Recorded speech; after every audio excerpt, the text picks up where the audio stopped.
Good morning, student. We are doing history of 12th standard, theme 10, colonialism and the countryside. Today we will read 2.3 The Accounts of Buchanan. This is on page number 274.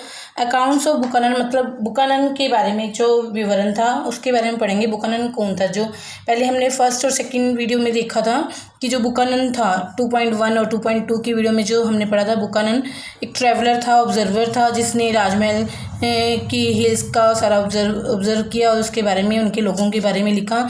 तो now we will read about the Buchanan. Buchanan के बारे में हम पढ़ रहे हैं. वह कौन था? Who have been drawing on Buchanan's account, but while reading his report, we should not forget that he was an employee of the British East India Company. हमने जो भी पहाड़ी लोगों के बारे में, संथालस के बारे में पढ़ा, वो सारा बुकानन के अकाउंट्स के द्वारा हमें पता लगा कि बुकानन ने बताया कि पहाड़ राजमहल के हिल्स में जो पहाड़ी लोग रहते थे वो कौन थे और संथालस कौन थे. लेकिन हमें यह नहीं भूलना चाहिए कि बुकानन जो था ब्रिटिश ईस्ट इंडिया कंपनी का एक एम्प्लॉय था.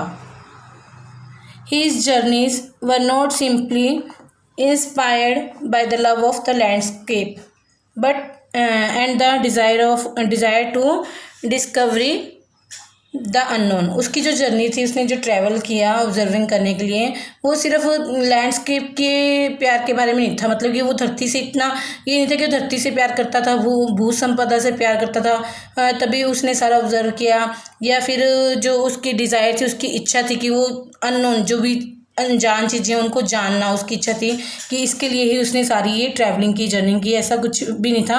मतलब वो तो ब्रिटिश ईस्ट इंडिया कंपनी का एक एम्प्लॉय था जिसको ब्रिटिश ईस्ट इंडिया कंपनी ने ऑब्जर्व करने के लिए भेजा था. He marches everywhere with a large army of people, draughtsmen, surveyors, palanquin, bearer, कोलीज.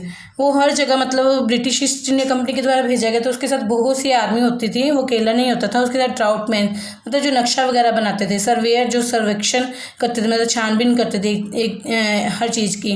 प्लैंकन, bearers, Coolidge, मतलब जो पालकी वगैरह उठाने वाले कुलीज होते थे वे उनके साथ होते थे. मतलब जो उस समय जो ये था बुकानन, अगर कहीं घूमा होगा तो पालकी में बैठ के गया होता, वो पालकी उठाने वाले कुली भी उसके साथ होते थे. Cost of the travel were borne by the East India Company. जो उसकी जो भी जितना भी खर्चा आता था उसके ट्रैवल पर, वो इंडिया कंपनी सारा खर्चा उसको देती थी. Since it needed the information that Buchanan was expected to collect, क्योंकि वह उसने बुकानन को, ब्रिटिश ईस्ट इंडिया कंपनी ने बुकानन को ही सारा ऑब्जर्व करने के लिए भेजा था. तो उसका सारा ट्रैवलिंग का खर्चा भी ईस्ट इंडिया कंपनी ही बोर्न करती थी, उठाती थी. Buchanan had specify instruction about what he had to look for and what he had to record. अब बुकानन को एक स्पेसिफिक इंस्ट्रक्शन थी, मतलब विशेष तौर पर इंस्ट्रक्शन दी जाती थी कि उसे क्या देखना है. what he had to look, उसे क्या देखना है ऑब्जर्विंग टाइम में, और क्या उसने रिकॉर्ड करना है. when he arrived at village with his army people, he was immediately perceived as an agent of सरकार. क्योंकि जब भी वह विलेज में जाता अपनी आर्मी पीपल्स के द्वारा, तब वो जो उसके गांव के विलेज के जो लोग होते थे वो उसे सरकार के ही एजेंट के रूप में देखते थे. इसलिए वो उससे अशंकित व्यवहार करते थे, शत्रुतापूर्ण व्यवहार करते थे, अच्छी तरह से बात नहीं करते थे. As the company consolidated its power and expanded its commerce, it looked for natural resources it could control and exploit. जब कंपनी ने, ईस्ट इंडिया कंपनी ने अपने पावर को कंसोलिडेट मतलब मजबूत कर लिया, तब कंपनी ने अपने व्यापार को एक्सपेंड करना शुरू किया. कॉमर्स मतलब व्यापार, व्यवसाय को एक्सपेंड करना शुरू किया.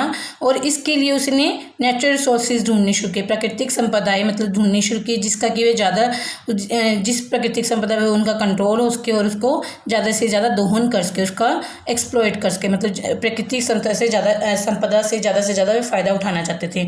It surveys landscape and revenue sources or organized voyage of discovery and sent its geologists and geographers, its botanists and medical men. Buchanan ने मतलब काफ़ी सर्वे किया लैंडस्केप का और रेवेन्यू रिसोर्सेज का, और कई तरह की या डिस्कवरी खोज भी की। और साथ में उसके साथ कौन कौन जाते थे, जियोलॉजिस्ट, जियोग्राफर जाते थे, और बॉटनिस्ट के जो लोग व्यक्ति होते थे, और मेडिकल मैन भी उसकी ट्रैवलिंग में जाते थे फॉर कलेक्टिंग इंफॉर्मेशन इकट्ठा करने के लिए। Buchanan undoubtedly an extra ordinary observer was one such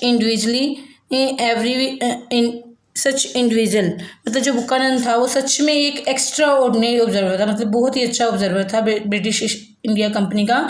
everywhere Buchanan went he obviously observed the stone and rocks and the different strata and layer of the soil। जहाँ भी Buchanan कहते everywhere Buchanan went, जहाँ Buchanan हर जगह पर गया और वहाँ पर उसने पत्थरों को, रॉक्स को, और धरती की जो डिफरेंट स्टार्टा स्तर होती थी मिट्टी की, और लेयर्स होती थी सोयल की, जो लेयर्स परतें होती थी, उनको सबको ऑब्जर्व किया उसने।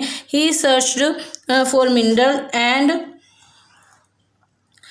Stone that were commercial valuable. अब उसने मिनरल्स और स्टोन्स को भी सर्च किया, उनको भी ढूंढा जिसकी कमर्शियल वैल्यू, जिसकी व्यापार में ज़्यादा वैल्यू है।